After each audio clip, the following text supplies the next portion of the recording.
I am Emma Harrison, 29 years old, and I never expected my life to change during a family intervention. Growing up with parents who believed success meant stable careers at established companies, my tech startup journey was met with constant disapproval. When Dad called about an emergency family meeting at their house, my stomach dropped. Something in his voice sounded different, more concerned than usual. Little did I know that Sunday afternoon would transform everything. As our entire extended family gathered in the living room to discuss my failing company, no one anticipated what would happen next. Let me know where you are watching from and hit subscribe to join me for more stories about navigating family expectations while finding success on your own terms. My upbringing in suburban Connecticut defined conventional. Our modest colonial house in a quiet neighborhood with perfect lawns was the backdrop to a childhood filled with stability and routine. My father, Harold Harrison, worked as a meticulous accountant at the same firm for 35 years. Every morning, he left at 7:30 wearing the same style of pressed shirt and returned at 6:15, briefcase in hand. He took pride in his consistent performance reviews and gradual promotions earned through decades of reliable service. My mother, Judith, taught third grade at the local elementary school for her entire career. She found fulfillment in nurturing young minds, but always within the safe confines of the established education system. Their marriage exemplified their approach to life: steady, predictable, and secure. They bought a house they could comfortably afford, saved diligently for retirement, and took one carefully budgeted vacation each summer. From an early age, I showed signs of being different. While my parents encouraged academic excellence, they became concerned when I displayed an intense fascination with computers and entrepreneurship. At 12, I was dismantling and rebuilding old computers from garage sales.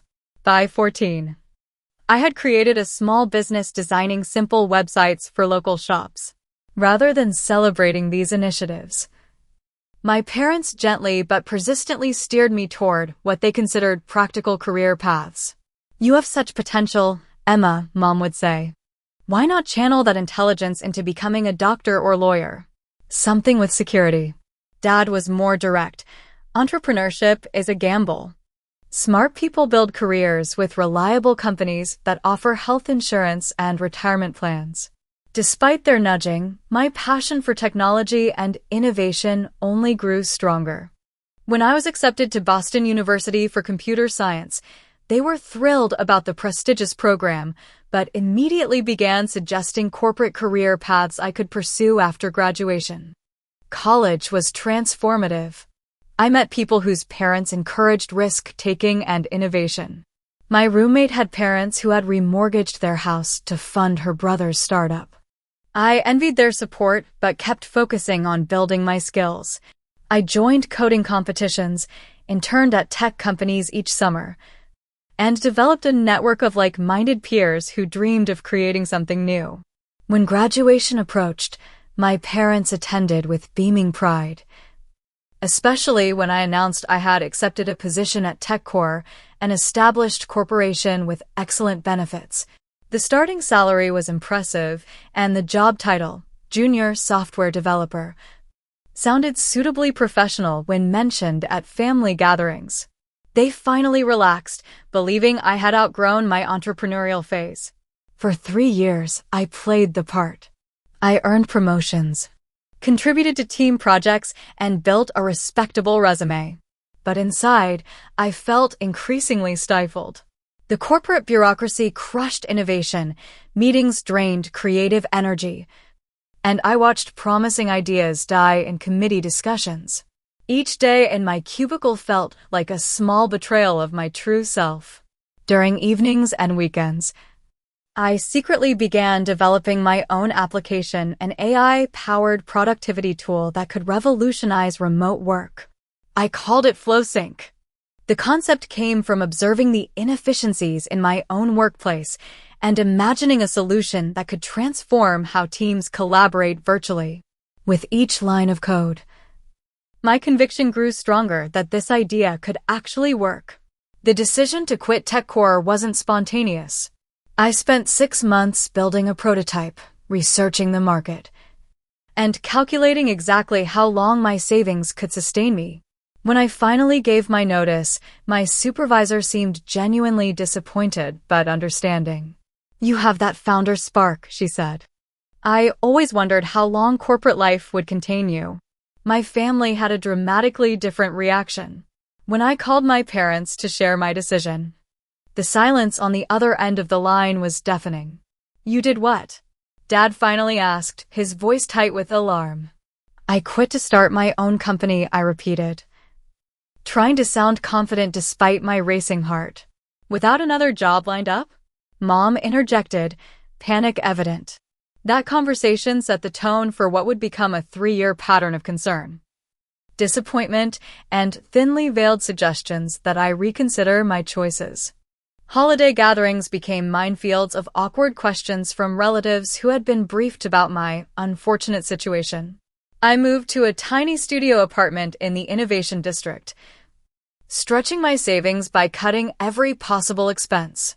My parents visited once, their expressions a mixture of horror and pity as they surveyed my modest living conditions after my nice apartment near TechCore. "This is temporary," I assured them. "Once FlowSync gains traction, things will change." Dad nodded politely but left a printout of job openings on my counter before they departed. Mom hugged me extra tight, whispering that my old bedroom was always available if I needed a break. I understood their concern came from love, but their lack of faith in my vision hurt more than they realized. Each family dinner became an exercise in selectively editing my experiences, emphasizing small wins while minimizing the crushing challenges.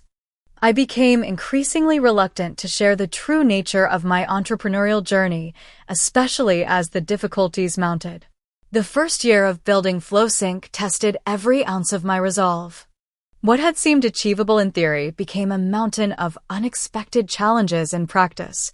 My savings dwindled faster than anticipated as development costs exceeded my projections. I moved to an even smaller apartment and embraced a diet consisting largely of ramen noodles and peanut butter sandwiches. Investor rejection became a brutal routine. I refined my pitch deck obsessively after each meeting, incorporating feedback and strengthening my business model. Still, the rejections kept coming. 14 investors in 3 months all passed on FlowSync with varying degrees of politeness. "The market is too crowded," one said. "Your user acquisition strategy lacks clarity," another critiqued. "The technology seems interesting but unproven," was a common refrain. Several male investors barely listened to my presentation before making their decision. One suggested I find a male co-founder to add credibility to my pitch. Another asked if I was planning to have children soon, implying that family planning might interfere with company growth. I left these meetings with my cheeks burning, but my determination reinforced. Technical setbacks compounded the financial stress. 3 months into development, we discovered a fundamental flaw in our approach to the algorithm. The entire platform needed rebuilding from scratch. I worked 18-hour days, fueled by caffeine and desperation, coding until my vision blurred. Throughout this period, my father called weekly with job listings at respectable companies. "Just keeping options open," he would say casually. My mother sent articles about startup failure rates with messages like, "Just something to consider, sweetie." Their concern felt suffocating, but I understood they genuinely believed they were helping. The Thanksgiving dinner 6 months into my venture became a particular low point. Surrounded by relatives in my parents' warm dining room, I fielded questions about my hobby business with forced patience. "So this computer thing, is it making any money yet?" my Uncle Robert asked between bites of turkey. "Not significantly yet," I admitted, "but we have promising user feedback." "User feedback doesn't pay the bills," Dad commented, passing the cranberry sauce. Emma could be managing a development team at TechCore by now with her experience. My cousin Stephanie, who had recently been promoted at her accounting firm, patted my hand sympathetically. "It takes courage to try something different, even if it doesn't work out. There is no shame in going back to corporate," I excused myself to the bathroom and spent 5 minutes breathing deeply, fighting back tears. For the first time, doubt crept in. Was I being foolishly stubborn?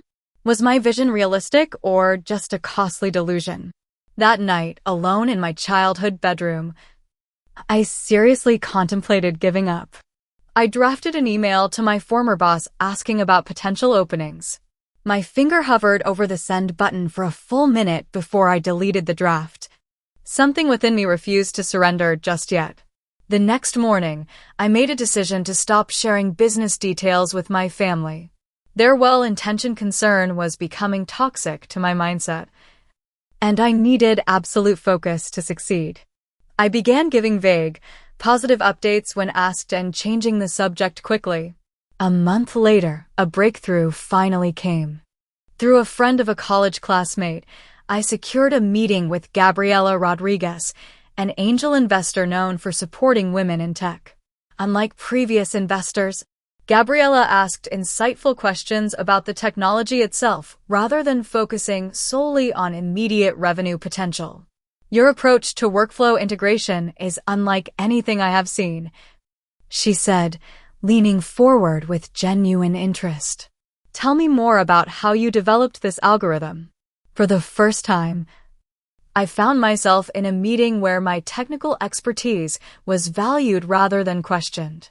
When Gabriela offered a seed investment of $200,000, I maintained professional composure until I returned to my apartment, where I collapsed on my bed in tears of relief. This initial funding allowed me to complete the prototype and hire Alison, a brilliant developer I had worked with at TechCore who believed in FlowSync enough to take a significant pay cut. Together, we refined the product into something truly special. The algorithm we developed could analyze workplace communications and automatically optimize workflow patterns, reducing redundancy and highlighting collaboration opportunities that would otherwise remain invisible. When we launched our beta version with a small group of test users, the feedback was cautiously positive. People were intrigued by the concept, but needed to see how it would integrate with their existing systems. We worked tirelessly to address concerns, staying responsive to user needs and continuously improving functionality. Our first paying client was a small marketing agency willing to take a chance on new technology. The day they signed the contract, Alice and I celebrated with actual restaurant food instead of takeout, splurging on a proper dinner for the first time in months. I took a picture of us toasting with water glasses, but hesitated to share it with my family. They would ask questions I wasn't ready to answer, and I wasn't confident enough yet to declare any form of success. The contrast between my professional progress and my family's perception grew increasingly stark. At Christmas dinner that year, my father handed me a financial planning book titled Rebuilding Your Career After Setbacks. My mother had invited her friend's daughter who worked in HR at a local company, clearly hoping to facilitate networking. Everyone hits rough patches, Dad said as we washed dishes after dinner. The sign of character is how quickly you recognize when something is not working and adapt accordingly. I nodded and changed the subject, not mentioning that FlowSync had just signed its second client or that we were hiring another developer. The gap between my reality and their perception was becoming its own burden, but I wasn't ready to bridge it yet. I needed more substantial proof before I could confidently stand my ground against years of doubt. The small seed investment from Gabriela Rodriguez marked the beginning of a transformative phase for FlowSync. With actual capital in our business account, we rented a modest office in the tech district, a significant upgrade from my apartment living room where Alice and I had been working side by side. The space was nothing glamorous, just 3 rooms in an older building with temperamental heating, but having a proper business address added legitimacy we desperately needed.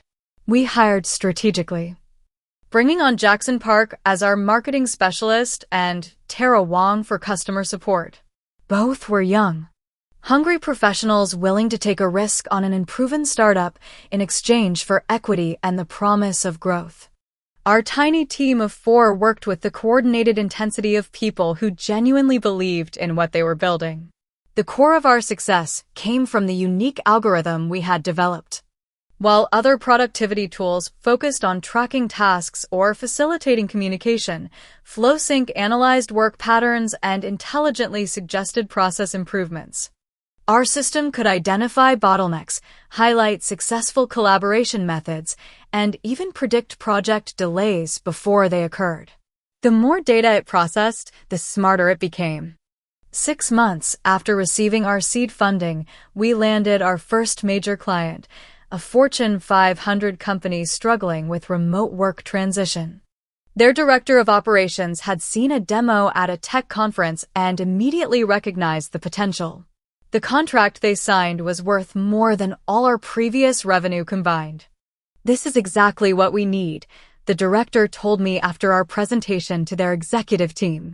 "Everyone is selling productivity tools, but you're the first to actually understand how teams naturally work together."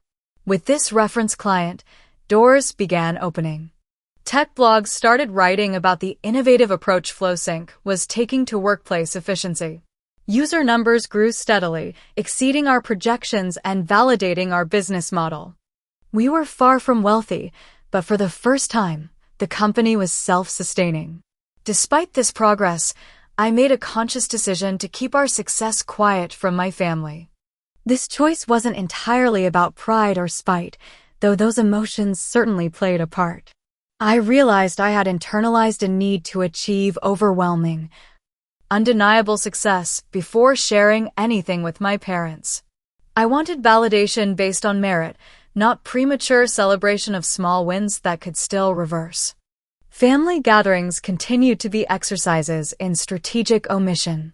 At my niece's birthday party, Dad cornered me by the grill to discuss a director position opening at his friend's company. "They are specifically looking for someone with technical background moving into management," he said, flipping burgers with one hand while passing me a printed job description with the other. "I appreciate you thinking of me," I replied, folding the paper into my pocket where it would remain until I could discreetly recycle it. "But I am still committed to seeing FlowSync through." His expression flickered between disappointment and concern. "Emma, persistence is admirable, but at some point, wisdom means recognizing when to change course." At Thanksgiving, Uncle Robert asked loudly across the table if I was still doing that app thing or back to real work yet. Aunt Linda suggested I consider teaching computer science since it offered summers off and good benefits.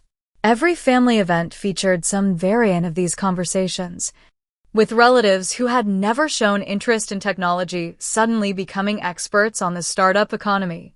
The Christmas dinner that year was particularly memorable. Mom had prepared all my favorite foods, an unconscious indicator of her worry. Dad waited until dessert to launch into his prepared speech about getting a real job again and the importance of health insurance. I nodded politely, not mentioning that FlowSync now offered comprehensive benefits to all employees, including our newest hires. My sister Diana, always more perceptive than our parents, pulled me aside as we cleared dishes. "Something is different about you," she said, studying my face. "You have new clothes, and you seem more confident despite Dad's constant job suggestions. What is really going on?" I nearly told her everything but stopped myself. "Just finding my footing," I said instead. "The business has good days and bad days." She looked skeptical but didn't press further. "Well, whatever is happening, you seem good. Better than last year." What Diana noticed was the reflection of our tremendous growth. By that point, FlowSync had secured a major partnership with an international tech company interested in integrating our algorithm into their suite of products. Our user base had expanded globally, and revenue had reached 7 figures. We had moved to larger offices and grown to a team of 20 people. I still lived relatively modestly, investing most profits back into the company. But certain changes were inevitable. The constant stress lines had faded from my face. My wardrobe had gradually upgraded from discount basics to quality pieces. The desperate edge that comes from financial precarity had been replaced by the quiet confidence of someone whose vision was being validated daily. The most unexpected development came on a Tuesday afternoon when I received an email from Forbes magazine. At first, I assumed it was a subscription offer or generic press release. Instead, it was a journalist requesting an interview for potential inclusion in their annual 30 Under 30 list of emerging business leaders. I read the email 3 times before calling Gabriella, who had become a trusted advisor. "Is this legitimate?" I asked, still skeptical. "Absolutely," she confirmed. "I may have nominated you. Your work deserves recognition, Emma. This is a big deal." The interview process was thorough. The journalist asked insightful questions about FlowSync's technology, our growth strategy, and my personal journey as a founder. A photographer came to our office for a professional shoot, capturing images of me and the team in our natural environment. Throughout the process, I was sworn to secrecy about potential inclusion until the official publication date. As the announcement approached, I experienced conflicting emotions. Professional recognition on this scale would change everything, including my family's perception of my choices. Part of me looked forward to vindication after years of doubt and concern. Another part felt nervous about how to navigate the sudden shift in narrative from failing entrepreneur to successful founder. I had no idea how soon this conflict would come to a head until my father called on a Sunday morning, his voice unusually grave. "Emma, we need to have a family meeting. Things cannot continue this way. Can you come to the house this afternoon? Everyone will be there." The call from my father came just after 9 in the morning, interrupting my weekend routine of coffee and quiet work. His tone immediately sent warning signals. In 3 years of disapproval, he had never sounded quite so determined. "Emma, your mother and I have been talking," he began without preamble. "Things cannot continue this way. We need to have a family meeting." "What things?" I asked, genuinely confused. From my perspective, everything was finally working well. "Your situation," he said vaguely. "We all care about you too much to watch this go on any longer. Can you come to the house at 3 this afternoon? Everyone will be there." The word everyone triggered alarm bells. "Who exactly is everyone, Dad?" "Just people who care about you," he deflected. "Your mother, me, Diana, Uncle Robert and Aunt Linda, Cousin Stephanie, a few others. We want to help you, Emma." My mind raced as I realized what was happening. They were staging an intervention, likely prompted by my continued refusal to abandon FlowSync. The timing was almost comically wrong. Forbes would be announcing their 30 Under 30 list the very next day, and I was included. I had received the final confirmation email just yesterday. For a moment, I considered telling my father about the Forbes recognition right then, ending this misguided rescue mission before it began. But something held me back. Perhaps it was pride, or maybe a deeper desire to witness this moment unfold naturally. "I will be there," I promised instead. After hanging up, I received another email from my Forbes editor confirming that the list would go live at 9 the next morning. I stared at my phone, weighing options. Should I preempt the family meeting with this news? The thought of walking into an intervention armed with this knowledge felt both powerful and slightly cruel. In the end, I decided to attend without disclosing anything. Some part of me needed to see this scene play out, to experience firsthand the culmination of years of doubt before revealing the truth. The drive to my childhood home that afternoon was surreal. The familiar route through suburban streets lined with manicured lawns felt like a journey between 2 increasingly separate lives. I had built something valuable despite constant discouragement, and tomorrow the world would know. Yet here I was, driving to my own intervention, about to be lectured on my poor life choices. As I pulled into the driveway, my suspicions were confirmed. Multiple family cars lined the street. Uncle Robert's Lincoln, Aunt Linda's Volvo, Cousin Stephanie's Prius, and several others. This was indeed a full family gathering. The scent of comfort food greeted me at the door, a telltale sign of my mother's anxiety. She always cooked excessively when worried. The dining room table was laden with casseroles, a ham, 3 vegetable dishes, and an assortment of desserts. Enough food to feed our family twice over. "Emma, sweetie," Mom exclaimed with forced brightness when I entered. She hugged me tightly, holding on a beat too long. "So glad you could come." Dad's home office door was closed, unusual for a family gathering. Muffled voices emanated from behind it, suggesting a pre-meeting briefing was in progress. My relatives circulated through the living room, creating an atmosphere that felt like a peculiar blend of funeral and birthday party. Everyone spoke in hushed, concerned tones but brightened artificially when I entered their line of sight. Cousin Stephanie delivered a condescending hang-in-there hug. "We all go through tough patches," she whispered, as though I had a terminal illness. "The important thing is accepting help." Uncle Robert patted my shoulder with the gravitas of someone delivering life-changing wisdom. "We are all here for you, kiddo. Family sticks together during hard times." Each interaction confirmed that the narrative about my failing business had been thoroughly established. No one asked specific questions about FlowSync or showed genuine curiosity about my work. The consensus had already been reached. Emma's unfortunate entrepreneurial phase needed intervention. I accepted a glass of water from my mother and sat quietly, observing the choreography of concern around me. Diana arrived last, looking uncomfortable with the proceedings. She gave me a questioning look across the room, but was quickly pulled into conversation with Aunt Linda. After 20 minutes of awkward small talk, Dad emerged from his office carrying a manila folder labeled Emma's Future in his precise handwriting. My stomach tightened at the sight. He had created an actual file for this intervention, complete with what appeared to be printed materials inside. "Shall we begin?" he announced to the room. "Everyone, please take a seat in the living room."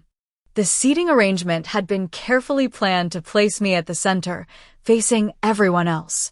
It reminded me of presentations at TechCore, except I was not the presenter, but the subject under discussion. Family members arranged themselves in a semicircle, expressions ranging from concern to thinly veiled satisfaction at being included in this important family business. Dad remained standing, assuming the position of authority he had held throughout my childhood. He cleared his throat and straightened his shoulders, signs I recognized from years of important family announcements. "We have called this family meeting because we care deeply about Emma," he began, his voice taking on the formal tone he reserved for serious occasions. "As many of you know, for the past 3 years, Emma has been pursuing a business venture that has not achieved sustainable success." Mom nodded sadly from her position beside him, reaching for a tissue. The performance was so sincere it would have been touching if it had not been so fundamentally misguided. "We are here today," Dad continued, making eye contact with each family member, "to discuss Emma's failing company and create a constructive path forward. This comes from a place of love and concern for her future well-being." Dad dimmed the lights and turned on the projector he had borrowed from his office. The first slide appeared on the wall, a PowerPoint titled Recovery Plan, supporting Emma through transition. The clinical approach to my supposed failure might have been funny if it had not represented years of dismissal and doubt. "I have prepared a brief presentation to guide our discussion," Dad explained, clicking to the next slide. "First, let us review the situation." What followed was a detailed breakdown of what my father called failing business indicators based entirely on outdated information and assumptions. He had charts showing average startup failure rates, statistics about entrepreneur burnout, and even a graph depicting estimated financial depletion that was wildly inaccurate. "As we can see," he continued, pointing to a particularly dramatic downward slope, "the trajectory is concerning. 3 years with no significant success indicators suggests it is time for a strategic pivot." I opened my mouth to correct him, but was preemptively interrupted by Uncle Robert, who apparently had been assigned a speaking role in this production. "Emma, I know this is difficult to hear," he said, leaning forward with practiced empathy. "Admitting something is not working takes courage. That is why we wanted everyone here to show our united support." Before I could respond, various family members began offering unsolicited career advice in what seemed like a choreographed sequence of interventions.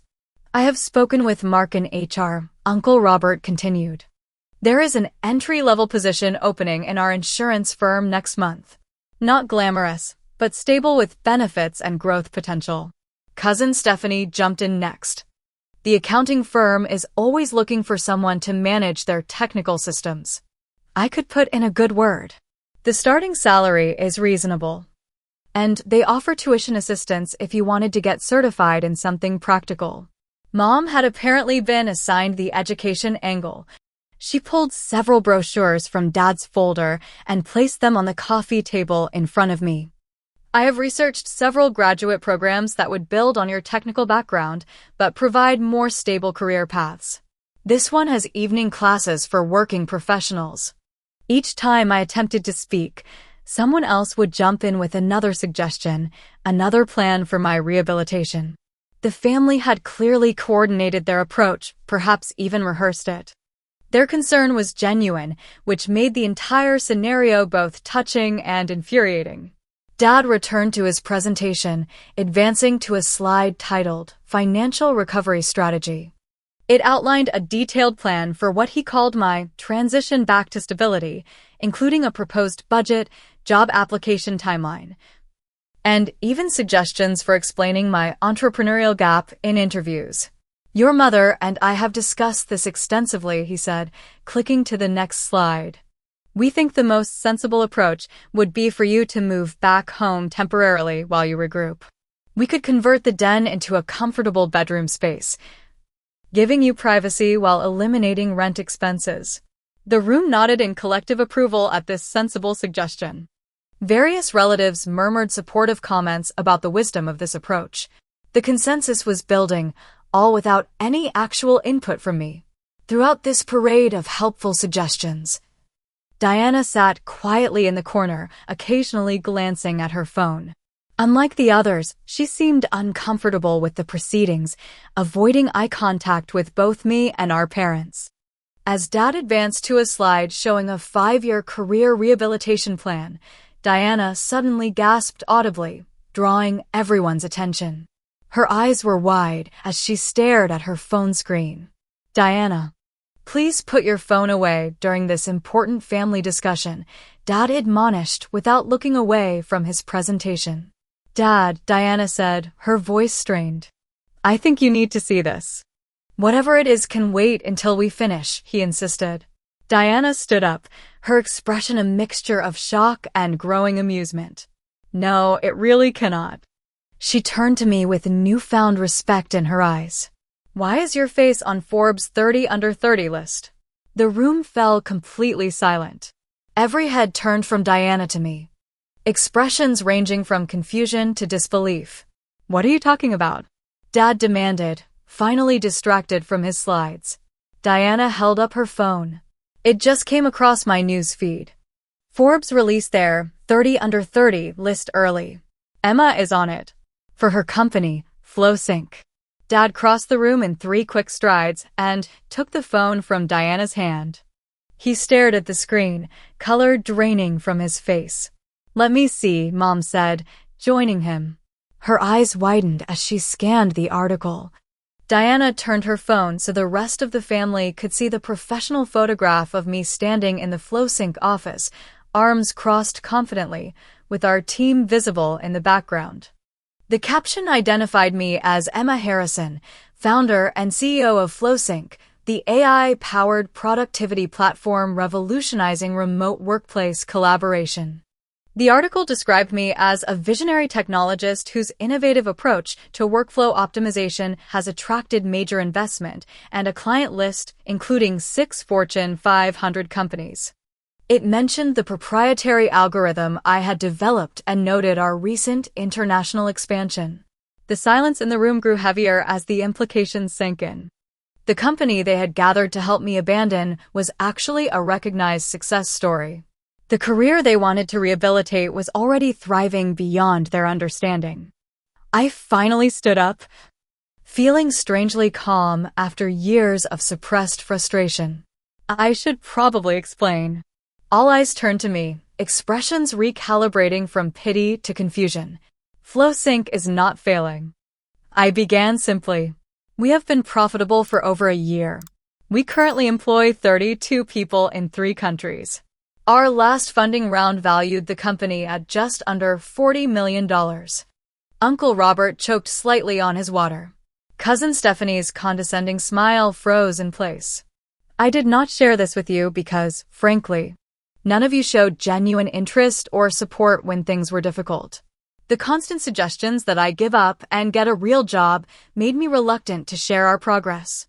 Mom sank slowly onto the sofa, the tissues still clutched in her hand. But you never said anything. You let us worry. I tried to tell you many times, I replied gently. But the narrative that I was failing was so firmly established that no one actually listened. It became easier to just focus on building the business without the additional emotional labor of constantly defending it. Dad was still staring at Diana's phone, scrolling through the article with a stunned expression. $40 million, he repeated, his voice hollow. Current valuation, yes, I confirmed. We are expecting that to increase substantially after this Forbes recognition. The room erupted in a chaotic mixture of questions, congratulations, and backpedaling. Relatives who minutes earlier had been offering entry-level referrals suddenly wanted to know about investment opportunities. Those who had suggested I move home were now asking for office tours. In the midst of this chaos, I locked eyes with Diana, who was watching the scene unfold with barely suppressed laughter. She gave me a subtle thumbs up across the room, the first person to truly appreciate the perfect dramatic timing of this revelation. The initial stunned silence following my revelation quickly dissolved into a cacophony of reactions. My father remained frozen, Forbes article in hand, expression cycling through confusion, disbelief, and something that looked almost like embarrassment. My mother transitioned more rapidly, her concern immediately morphing into maternal pride. My daughter, the CEO, she repeated, as though testing how the words felt. Why did you not tell us, Emma? We have been so worried. Before I could answer, relatives who had been most judgmental suddenly became my biggest supporters. Uncle Robert, who minutes earlier had offered me an entry-level position at his insurance company, now stood straighter and cleared his throat.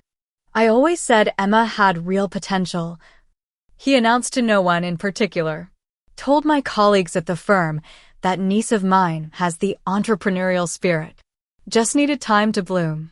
Aunt Linda, who had previously suggested I consider the stability of teaching, was now examining Diana's phone over Mom's shoulder. Is there an article we can share on Facebook? The book club ladies will be so impressed.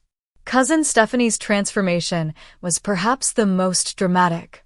Her condescending sympathy vanished, replaced by naked networking interest. We should get coffee next week, she suggested, suddenly collegial. The accounting firm is always looking for innovative software solutions. Perhaps we could discuss a potential collaboration? Only Diana seemed genuinely happy without ulterior motives. She crossed the room to give me a real hug. This is the best family meeting ever, she whispered. Dad actually turned pale when he saw your picture. I have never seen him speechless before. As the initial shock subsided, more specific questions emerged. Mom wanted to know if I had been featured in other publications. Uncle Robert inquired about investment opportunities. Aunt Linda asked if I could help her son with a job, as he was very good with computers. My father finally recovered enough to speak directly to me. Is this legitimate? He asked quietly, still holding Diana's phone. Not just hype or some kind of promotional feature they sell to companies. The question stung despite its predictability. even faced with external validation from a respected business publication. His instinct was skepticism. "Yes, Dad, it is legitimate," I replied evenly. Forbes researches candidates thoroughly. They interview clients, employees, and investors. I had no idea I would be selected until recently, and I was sworn to secrecy until the official announcement. He nodded slowly, processing this information. "And the company valuation you mentioned? 40 million? That is accurate. That was our last formal valuation 6 months ago. It has likely increased since then." The room fell quiet again as the magnitude of what they had misunderstood became clear. This was not just a small success I had been hiding. It was a significant achievement that fundamentally changed how they needed to see me. Mom broke the silence with a sob. "I am so sorry we doubted you," she said, tears streaming down her face. "We just wanted you to be secure and happy." Her sincerity touched me, but it also highlighted the fundamental disconnect. "I am secure and happy," I explained gently. "Just not in the way you expected me to be." The gathering shifted from intervention to impromptu celebration. Mom hurried to the kitchen to open the special occasion wine they kept for major announcements. The casseroles prepared for my comfort during this difficult transition were now repurposed as a celebration meal. Dad remained quieter than the others, clearly struggling to reconcile his perception with this new reality. He turned off his PowerPoint presentation without finishing it, carefully placing his Emma's Future folder on a side table where it sat like an artifact from an alternate timeline. As relatives clustered around Diana's phone to view the Forbes article again, I approached my father where he stood slightly apart from the group. "I wish you had believed in me," I said quietly. "Not after external validation, but during the difficult parts of the journey." He looked genuinely pained. "We thought we were protecting you from disappointment. Entrepreneurship is so risky, Emma. Most startups fail. We were just playing the statistical probabilities." "But you never asked about the actual specifics of my company," I pointed out. "You made assumptions based on general statistics rather than my particular situation or abilities."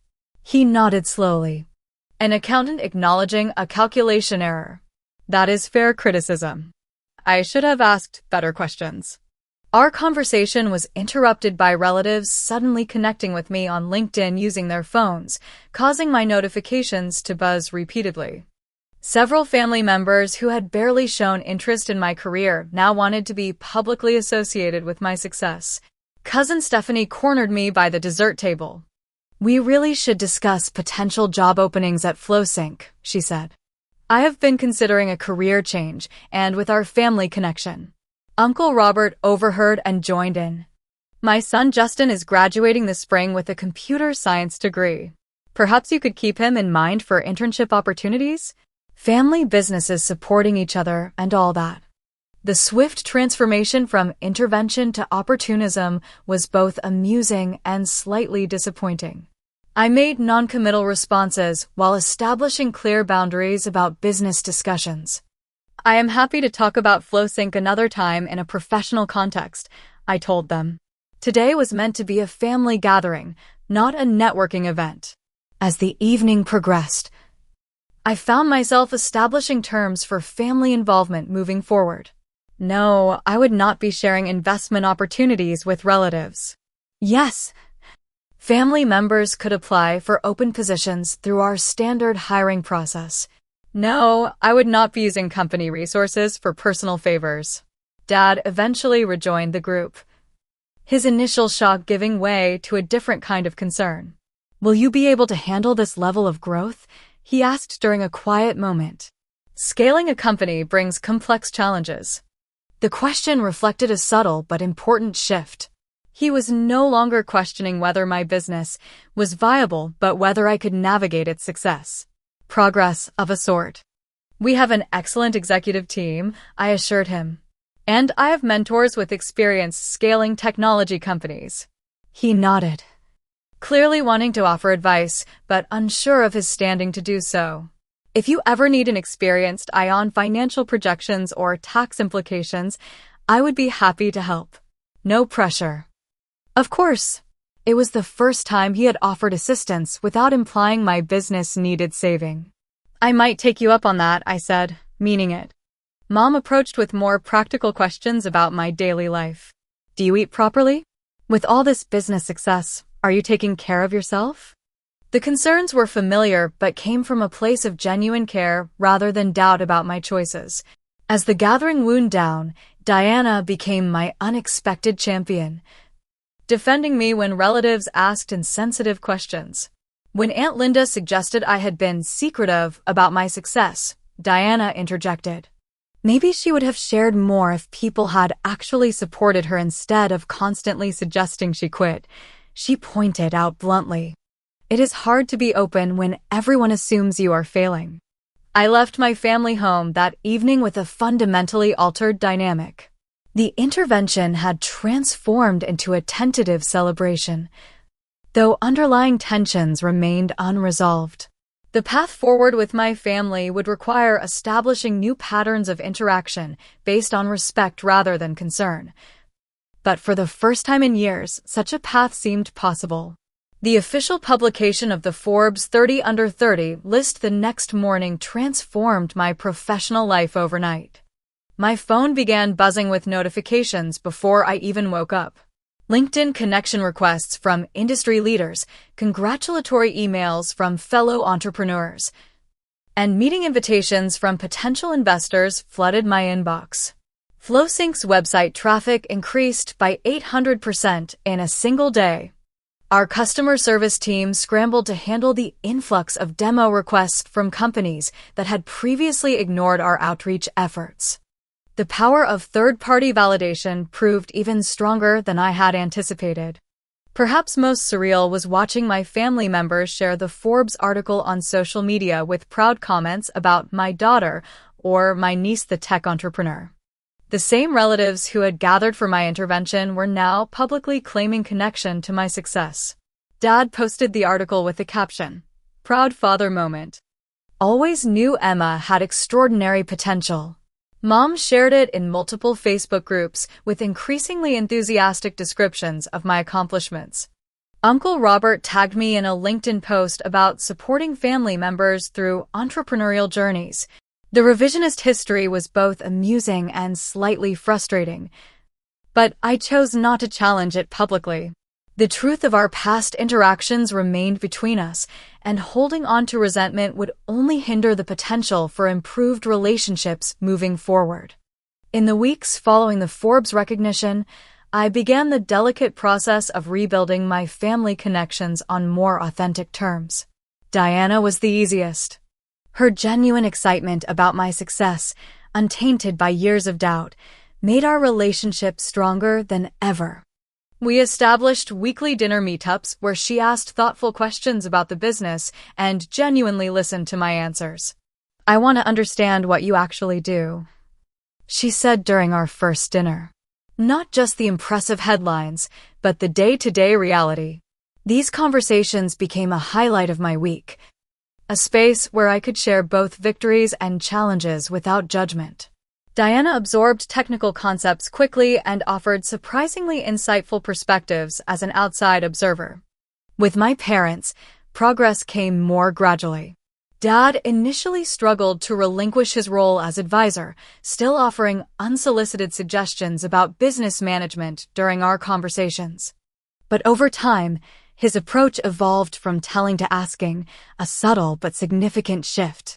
Our breakthrough came when I invited him to review our tax strategy before a major international expansion. His expertise in corporate accounting proved genuinely valuable, and for the first time, we collaborated as equals rather than as parent and child. The respect in his eyes when I incorporated his suggestions while confidently defending our existing approach meant more than any external recognition. Mom found her own way to show support by attending company events and actually learning about our technology. She downloaded FlowSync and experimented with its features, sending me thoughtful observations from a non-technical user perspective. Her classroom management experience gave her unique insights into team dynamics that sometimes aligned surprisingly well with our algorithm's findings. People are people. Whether in third grade or corporate settings, she noted after attending a product demonstration. They need structure, but also recognition and autonomy. Your software seems to understand that balance. The business itself continued to thrive in the spotlight. The Forbes recognition attracted a new round of investment at a valuation nearly double our previous round. We expanded our team to 60 people and moved to custom-designed headquarters with room for continued growth. Our technology evolved based on user feedback, incorporating new features that strengthened our competitive advantage.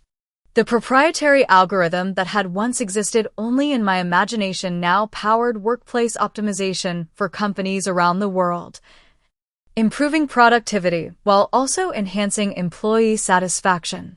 Throughout this period of rapid growth, I worked to balance reconciliation with my family and the demands of leading an expanding company. I established clear boundaries, maintaining professional independence while creating space for genuine connection. Family dinners became less about defending my choices and more about sharing authentic experiences. The most profound change was internal. The years of doubting myself in response to my family's concerns had created deep-seated patterns of seeking external validation. With each business milestone, I had secretly fantasized about the moment my parents would finally acknowledge I had made the right choice. The Forbes recognition had delivered that moment in dramatic fashion. But the aftermath taught me something unexpected. External validation, even from loved ones, was ultimately less fulfilling than I had imagined. True satisfaction came from building something meaningful, from seeing users benefit from our product, and from creating a company culture where talented people could thrive. The opinions of others, even those closest to me, mattered less than my own conviction in the value of what we were creating. This realization freed me to build a healthier relationship with my parents and extended family. I could appreciate their concern without being diminished by their doubt. I could welcome their support without requiring it for my sense of worth. The experience also inspired me to support other entrepreneurs facing similar challenges. I established a mentoring program specifically for founders whose families did not understand or support their vision, creating a community where people could share both technical challenges and personal struggles became one of the most rewarding aspects of my success. The hardest part was not the business challenges, one young founder told me during a mentoring session. It was going to family gatherings and feeling like a disappointment because no one understood what I was building. I recognized my own past in her words and shared what I had learned. That sometimes the people who love us most can be the least equipped to understand our unconventional choices, not from lack of caring but from an excess of it, channeled through their own limited perspectives. Looking back on that family intervention that turned into an unexpected celebration, I can now appreciate the comedy of the timing while also understanding the genuine concern that motivated it. My parents wanted to protect me from disappointment using the tools and perspectives they trusted. Their approach was flawed, but came from love. My journey taught me that true success requires more than just professional achievement. It demands the courage to define your own path even when those closest to you question it.